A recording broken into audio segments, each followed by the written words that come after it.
Now, the U.S. is launching a new pilot program starting August 20th, 2025 that requires certain visitors from Zambia and Malawi to pay a refundable bond of $5,000 to $15,000 when applying for tourist or business visas. Now, this is meant to reduce visa overstays, but critics say that it unfairly targets travelers from poorer nations and throws up financial barriers for people simply trying to visit. So if you follow all the rules and leave on time, you will get your money back. But it's a lot to stake on a trip, and it's not even guaranteed. What's causing a stir is how personal this particular policy feels, because travelers will be judged individually. They'll be asked to pay hefty sums up front and routed through specific U.S. airports to make tracking easier. Now, while officials claim it is about immigration enforcement, some say that it sends the message that trust depends on money.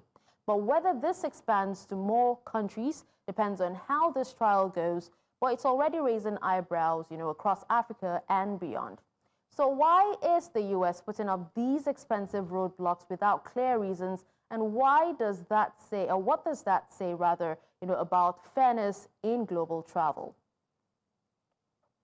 Today on The Conversation, I'm joined by Gbolahan Olojede, financial and development expert in Lagos, Nigeria.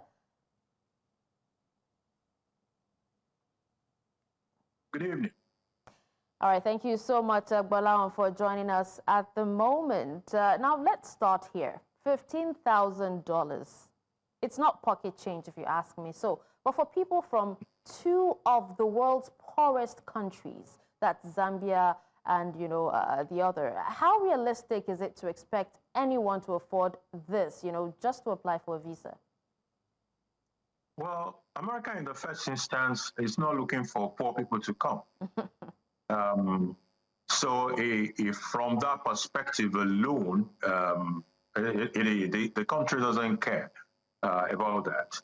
However, when we look closely at the reason why those countries were chosen, then we might begin to have a little bit of reasoning along with the American government. America has a record of everybody that came in and when they left at the immigration table right there. So these two countries in Africa were said to be the biggest offenders when it comes to overstaying their B1 and B2 visas. So visitors from this country, either business visitors or tourists, are known to overstay their policies to their visa expiration.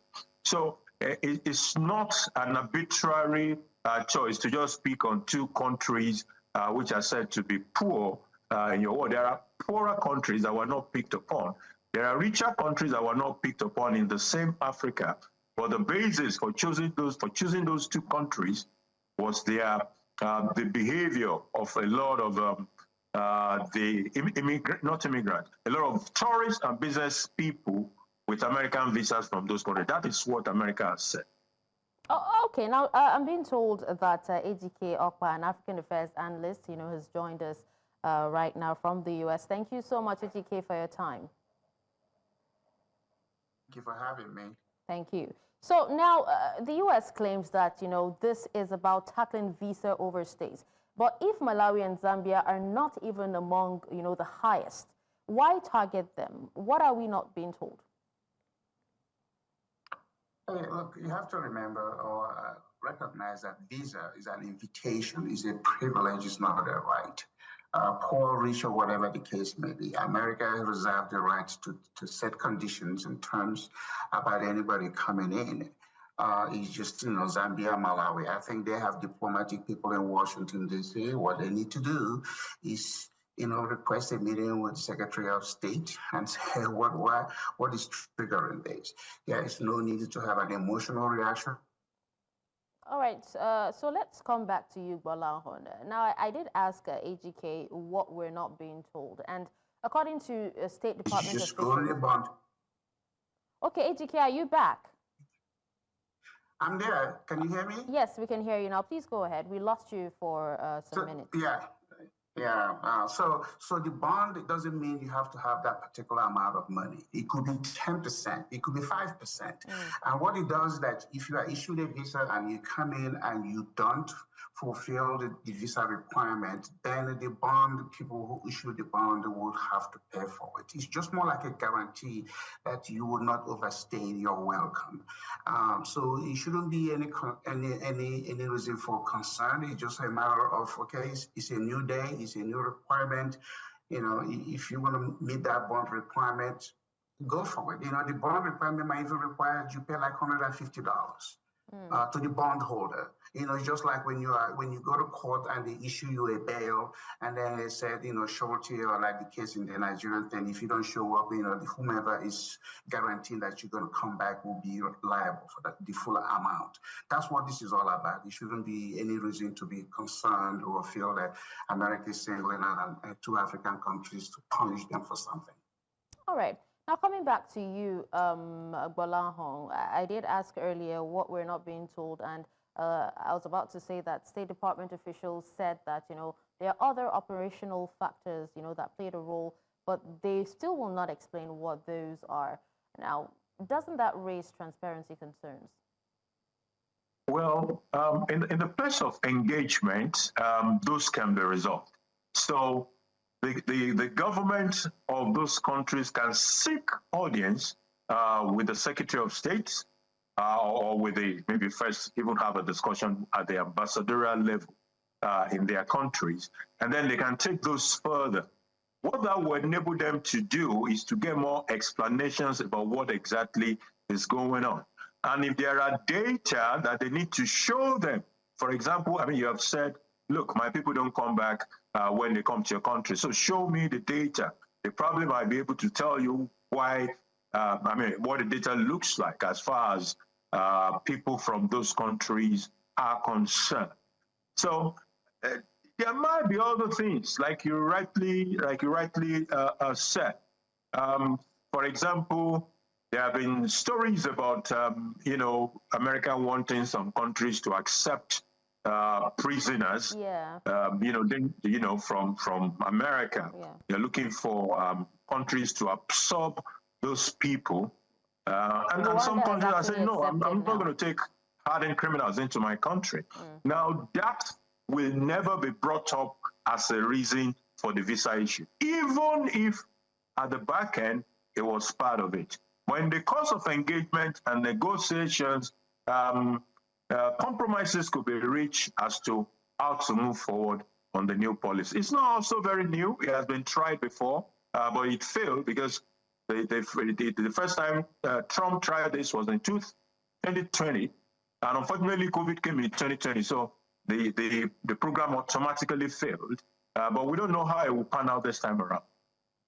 Okay, now coming back to you, AGK, you did say that, you know, the countries should not feel as if they were unfairly targeted, but more importantly, is paying this massive amount of bond, you know, is that paying this massive amount of bond does not even guarantee a visa. So someone could lose thousands and also still be denied the visa. What are your thoughts on this, and is that even fair?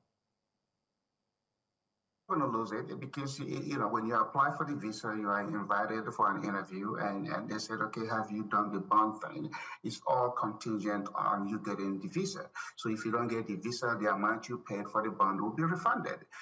So again, it's not a gouging process. It's not a, you know, an ambush tactic. The U.S. don't need that extra money, but it's one of those things they do. And again, what I like to see African countries do, don't talk about Africa as a whole, talk about your particular country.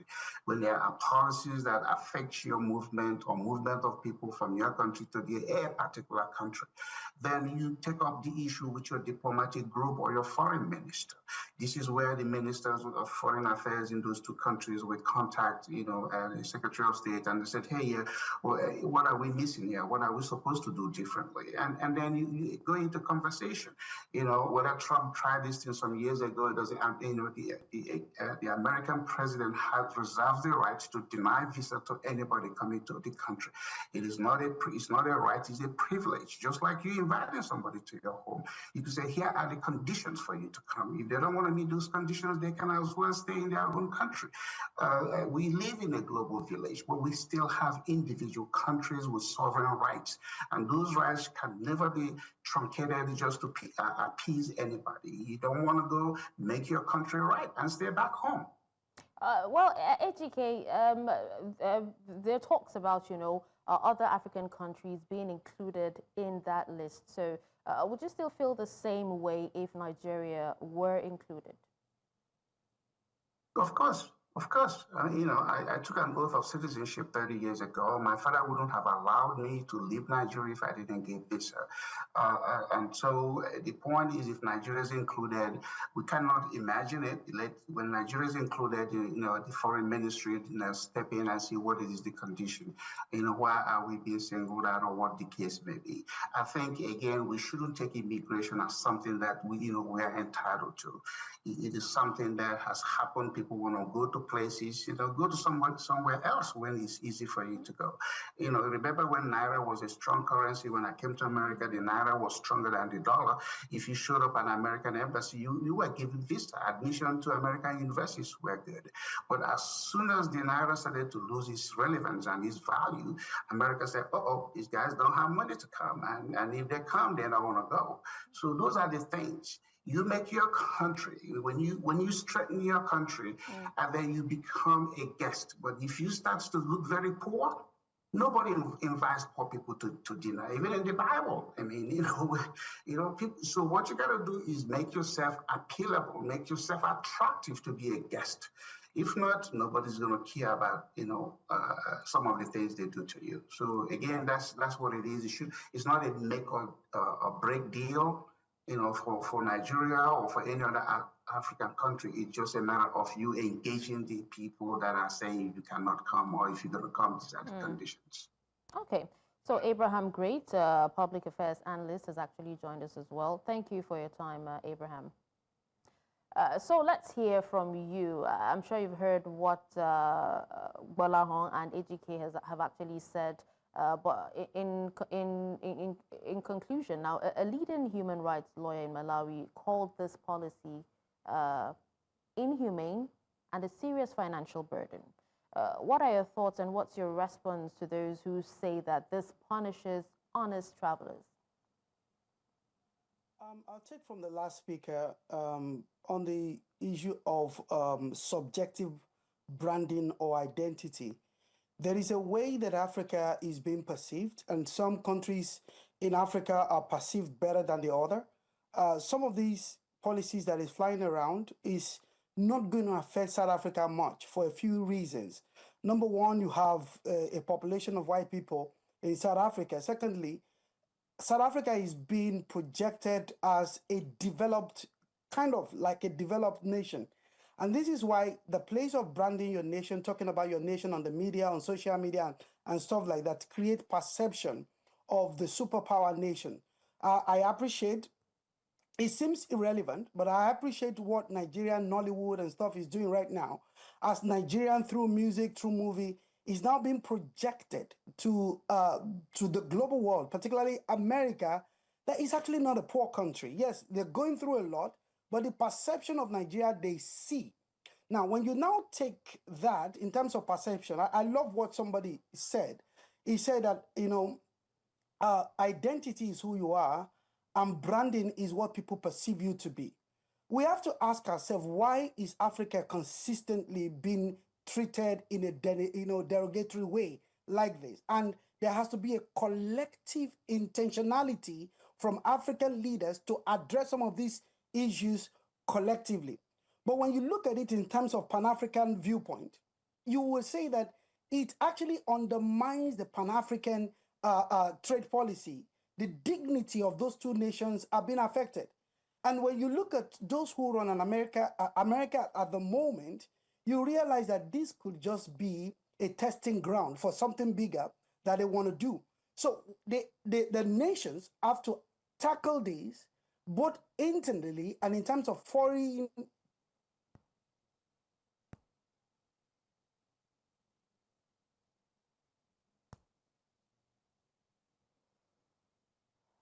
Okay, we will try reconnecting with Abraham. Let's come back to you, Gbolahan. And now let's talk small businesses. How is a trader from Lilongwe or even Lusaka supposed to pay that huge amount of money, even though educated say you can pay 10% and all that, but it's still a lot to attend a U.S. expo or even an import fair? The policy actually says up to $15,000. So there are three categories. It could be 5,000, it could be 10,000, it could also be 15,000. Depending on the perception of the consular agent about the capacity to pay and the necessity for that trip in itself. So he can use his discretion to say, pay 5,000, your bond should be $5,000 bond. That is on one part. Then there is almost always an element of discretion that is given to consular officers to, under certain circumstances, even waive the money. For example, there are also people who might have dual nationalities, people who might have health-related visitation. There are certain issues that may give way to discretion in which the consular might actually say, this person doesn't have to pay. But beyond that, a bond does not involve you making a payment for that amount. That's not what a bond is. A bond is like a promissory note. Some financial institution that is trusted is saying that if this condition and this condition happens, I will pay this amount. That is essentially what it is. So nobody is required to put $15,000 down or 5,000 as the case may be. But you must have a bond. There must be an accredited institution who posts a bond on your behalf. Okay. And the good part is, if you behave the right way you're supposed to behave, you don't have to even do anything. The money gets, the bond invalidates automatically by itself. So I don't think it is as bad from the perspective of payment as it looks, but it is bad from there's an image side to this, a psychological side to it. By the why will people from my country be made to post a bond before they can get a visa? That cannot make Malawians and Zambians happy about the treatment they are getting from the U.S. Absolutely. Now, Ejike, let's not also forget that, this policy also comes, alongside a new $250 visa integrity fee, because people are saying that, it's beginning to feel like Africa is a cash cow, for the U.S., so they're doing everything to milk them. But so far also, the Malawi government has been silent. And then Zambia says that it is also consulting internally. Is there anything that you think that these governments can actually do about this? Do you think that these governments are also under pressure not to rock the boat? All of those things can apply. The point here is that, to go to another country as a visitor on business is not a requirement. People don't have to go. If you create a condition making it harder for me to come to your home, I have a choice to make. America is our home. And when we say those conditions, you can say, fine, I'll go somewhere else. But remember, this is about visitors and business people. And it doesn't say you have to have a bank statement that shows any of those amounts. It's a bond. I don't even think there's a requirement to waive it. The gentleman that talked about waiving that's not going to happen. So what happens is that we got to find out how much money. Is it 1%?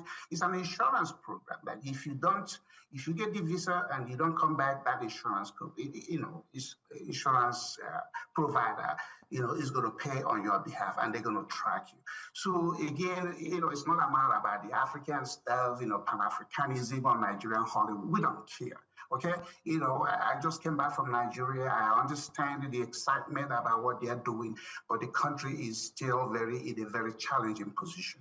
There's always the desire to go somewhere. Why are you not making the travel within Nigeria? Nigerians don't even travel within Nigeria. They want to go somewhere. But what I'm saying, anytime America issues a policy, and if that policy is going to affect your country, either a branding or however the case may be, then you take it up with either the ambassador in the country, or you write to the Secretary of State. All of those things are reasons for you to engage. America is about engagement and involvement.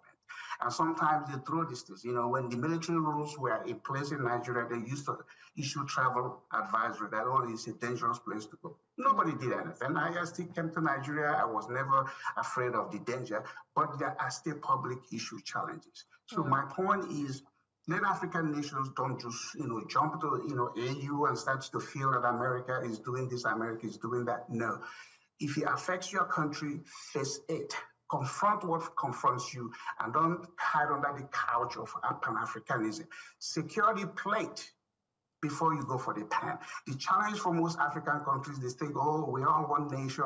There are 54 African countries. They have different issues. They are very tribal. They are very, disoriented within their own country. So face what faces your particular country. Make one African country become successful, and other people can copy and paste. Right now, nobody's copying anything from another African country. And so the world knows this. This is a human factor. It's not something that is being imagined. These people come to these countries and they make observations, they go back and they do the policies that may affect you or may not affect you. So again, my whole point is, I'm a Nigerian American. I've been here. I ran for Congress. I ran for mayor. Trump appointed me when he was in the first term, into the U.S. Exim Bank Advisory Committee for Sub-Saharan Africa.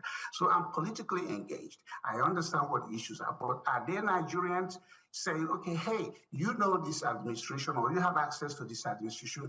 Is there some, backdoor channel? That's what we call it, backdoor channel. Don't have to go to your ambassador. Is there an idea you can give us? They don't do that. They just think, oh my God, let's go to the ambassador, gets to this, and they lose sight of what the purpose is. Again, it's a new day in America, and Trump is the captain of the ship. Until he leaves office in 3.5 years, he's going to do what he's got to do. But he shouldn't be rattled. He shouldn't be panicked. He just say, hey, how can we engage in order to get something out of the administration? All right, so let's hear from Abraham. Abraham, do you worry that this will damage U.S.-African relations, at a time when other powers like China in particular are building bridges across the continent? Important that you mentioned that, because we have to ask what is the reason behind this policy? What exactly has Malawi and Zambia done? If you look at those countries, their population, their sizes, for me, it's inconsequential. Why are those policies targeted at them? Looking at the way and the study of the mannerism in which this current administration in America, flows, I would say that could it be, or I'm asking, this is rhetorical, that could it be because of the evidence of Chinese presence in those two countries? Now, if you look in Africa, where is China hugely or mostly hugely present in Africa? You say Zambia. I'm not even sure that their presence in Nigeria is up to the presence that Zambia has, China has in Zambia, and in turn, Malawi, just their neighbor. So could this be something that President Trump or his administration, if you look at President Trump, is a very smart man. When he's going here, sometimes he creates cacophony of issues that you just see that he's trying to get here, but he created this noise so that you can focus on that noise. That's why I love what Malawi is doing right now. They're not even talking about it, or there's not a big deal. Like my core panelist is saying, it is better that these things are dealt with diplomatically, not on social media. Not if this were Nigeria. Nigerian Twitter will be bossing, people will be talking, blaming our country, tearing it down. We don't need those approach. We need to deal with the issue. They need to relate with, the bilateral relationship and policies that are among them. But I insist, some of these policies, it is America's prerogative to have them, but it is also derogatory in terms of Pan-Africanism and the relationship with Africa. All right. Coming back to you, Gbolahan, do you possibly think that this policy could have an opposite effect, actually pushing some people towards irregular migration routes, just to avoid the cost? Because at the heart of the policy is to dissuade people who are believed not to have, genuine reason for coming to America from coming to America. So by the time you put all those stumbling blocks on the way, a lot of them are discouraged. They don't want to have to go and post a bond and all of that, and they would rather just find other places to go. So now, for those who are desperate enough and they cannot post a bond or cannot meet whatever new stumbling blocks have been put on the way, the natural thing is to go the irregular migration way. It's easier to migrate illegally into Europe than to America, though. But people have also done it to America. I knew people who have gone all the way through to Mexico to enter America. Nigerians, I'm talking about this time. To Mexico to go into America in an illegal way, and eventually had to come back to Nigeria. So it is possible that such desperate people will lean towards irregular immigration, and it might not. Though any way you look at it today, as far as immigration in America is concerned, you had better be careful about any irregular migration that you want to get into. Otherwise, you're going to end up in the very wrong side of town. You may not even be able to enter America. It is not the way it used to be. The current government is very serious. Even those who are already inside are being shipped out. So I don't think it's a wise thing for anybody, irrespective of how desperate you are, to consider irregular migration in this season. Rather, maybe we should put the board on the table of our own leaders to make our countries in Africa better than they are right now, so that people will have a real choice. They want to stay in their countries and be comfortable with it. Okay, so let's hear from AGK while we take your final thoughts. If you feel that this particular policy could push people to illegal migration. There's always an illegal way, there's the legal and illegal way. People are going to make the choices. Like I gave my own personal example. Before I came to America, I was denied visa 2 times. And I said, if it wasn't going to be to America, I wasn't going to go to Canada, UK. Sometimes in life, you have to narrow your choices. I think what has happened to most African countries is this: anywhere is abroad. They go to India, anywhere they want to go, they go. And that's their personal choice. But for me, when I came legally, and then once I came legally, I availed myself of the opportunity legal immigration can afford. That's why I ran for mayor of Dallas in less than 8 years of becoming a citizen. Yes, I didn't win, but because of that, and then I went ahead to run for Congress. I have served in many boards. Every American Texas governor has appointed me since 1995. So the thing is, yes, there are people that are Nigerians in America. There are Nigerians here that don't even have a legal paper. When you don't have the legal paper in America, you don't function fully. You are hiding, and this is not a country that you want to hide. Even my family members, I told them, if you come here and then your time is up, I will be the first to turn you in. So we have to recognize that, respect other people's country, just like our various homes. If somebody breaks into your home, what are you going to do? You're going to get offended. America is our home, Nigeria is our home, and you don't want people to break into it. Nigerians kicked Ghanaians out in the 80s, and other African countries have kicked against Nigerians. I think it's time the leadership of these various countries take the responsibility, because it's a shame on them that their own citizens will risk their life. I mean, people going to Europe have to cross the Sahara Desert. Nobody knows how many of them are dying along the way. And then you see all these people holding themselves as your excellencies. What is excellent about your excellencies? You have to look at your own people. Let people migrate by choice, but not because of forced hardship that they're experiencing in their own country that put them into all this inhumane treatment.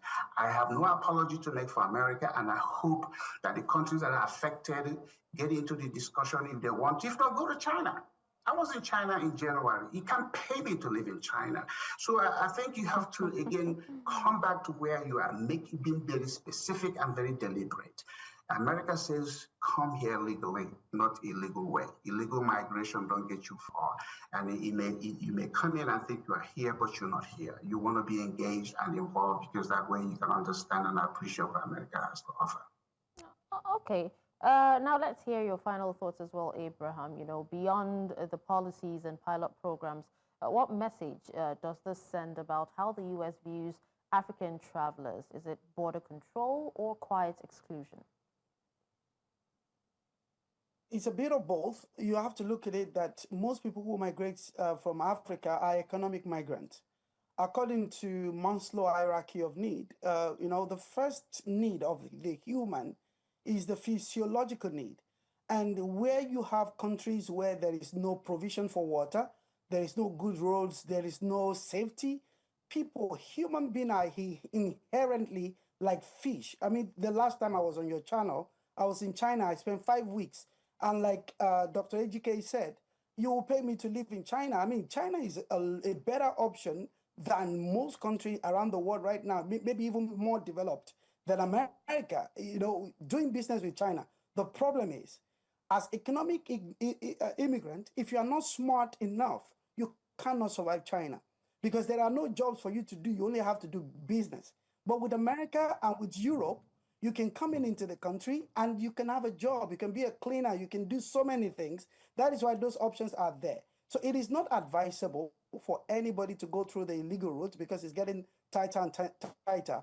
The only thing we can do is to make the physiological condition of our nations better so that people can, you know, stay behind and just go on holiday. All right. Well, thank you so much, gentlemen, for taking time out of your busy schedule to speak to us on this Gbolahan Olojede, financial and development expert, Abraham Great, public affairs analyst, and also Ejike Okpa, a public affairs analyst as well. Thank you so much.